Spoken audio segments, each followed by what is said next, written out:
I see it all now. Every single molecule around us. I can touch them, taste them, control them.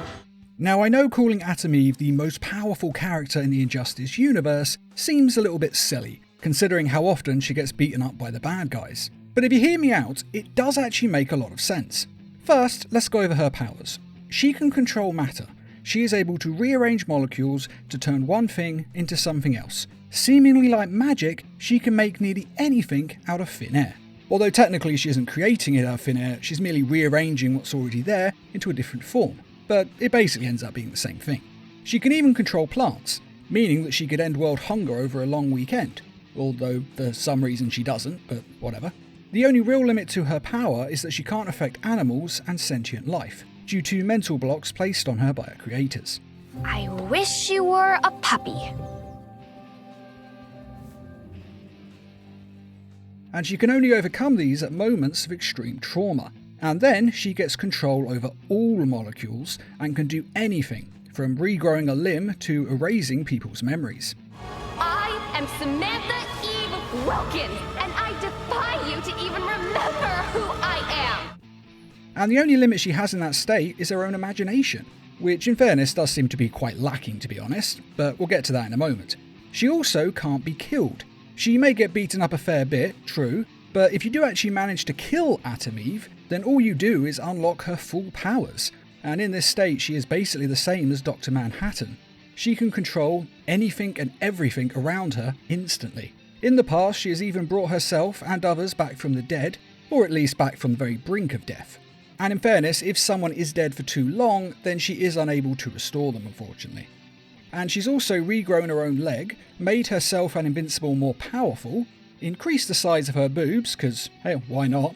And perhaps most importantly, she can make herself young again. Which is why she is functionally immortal. Even if she dies from old age, she can just return her body back to her youthful days. Which means she'll actually outlive Invincible. He may live for countless millennia, but his lifespan is, technically speaking, finite. He's still immortal. Of course, that being said, if Eve is there when he dies, the grief of losing him will no doubt unlock her full powers, and she'll be able to return him to his youthful days as well. But still, next to the immortal himself, she is basically the only character who will live forever. Or at least until the heat death of the universe, anyway. Now, you may wonder, if she is so powerful, then why was Conquest able to kill her? And the answer is quite simple. She's an idiot. Well, she's not an idiot, but she is not using her powers correctly. So either she doesn't know what she's doing, or it's just bad writing, quite frankly. But the fact is, she can turn the air in Conquest's lungs into boiling mercury with a fort, and that definitely would have slowed him down. She also knows for a fact that Sonics hurt Viltrumites, from back when Mark was attacked by Cecil. Yet she doesn't even try a sonic attack, which she definitely has the power to do. Instead, she just builds pink walls of solid air. That's what this pink stuff is, incidentally. She's just making the air solid. And seriously, it's like she wanted to lose this fight. It's obvious he'd easily be able to break these, which he does. I mean, punching things is pretty much all the Viltrumites do, and they are really good at it. And really, if she wants to use these pink constructs so badly, she should force them down his open mouth and attack his organs directly. His skin may be nearly invulnerable, but his insides are not so invulnerable. And that's kind of obvious, because it's the same with everyone. Our insides are the weak bits. That's why they're inside us. Plus, Atom Eve can create light, so she could have easily flashbanged him, or create a light beam so powerful and concentrated that it takes out his sight, at least temporarily. Which is kind of what she does at the end there, but not really. I mean, rather than aim for his body, she should have just taken his head out. That's where the brain is, that's how you get rid of him. Or she could have turned his clothes into acid. I mean, there's really hundreds of attacks that she could have done here, and yet she just chose to make pink constructs. You know, actually, I take it back. This wasn't so much dumb, because we all know she isn't an idiot. But clearly, she lacks imagination. Although, that being said, in one episode she makes gold out of thin air. There, 24 karat, you can sell this. Then later, she and Mark start a business to get money to buy somewhere to live. And that isn't lack of imagination, that is just dumb. I mean, she easily could have just built a few tons of gold and they could have bought half the city. Or she could have made some diamonds, or palladium, which is actually worth more than gold. I mean, you have to admit, it is pretty dumb to have unlimited wealth at your fingertips and then choose not to use it and instead just get a job to earn money so that you can buy a place to live. It really doesn't make any sense. And you gotta admit, it is kinda dumb. I mean, at the very least, you could sell some gold on the side and give it to charity.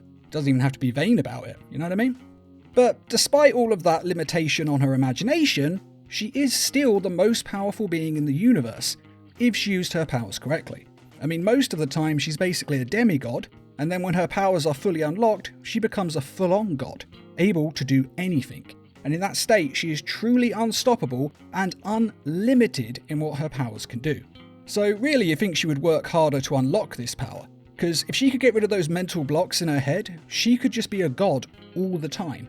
And then she could end all suffering from disease to death. I mean, she could really do anything. And considering there are definitely psychic-powered people in this universe, she really should get on that. But then, as we've established, she does seem to lack imagination, or at least creativity, when it comes to the application of her own power set. But what do you think? Is she the most powerful one in the Invincible universe? At least when she's in her full-on god form? Or do you disagree with this completely? If so, then please let us know in the comments, along with which character that you think is the most powerful one in the Invincible universe. And I'd just like to quickly remind everyone that we have some merchandise available on our store, and to say thanks to all of you who have donated to the Needle Mouse Productions page on Patreon.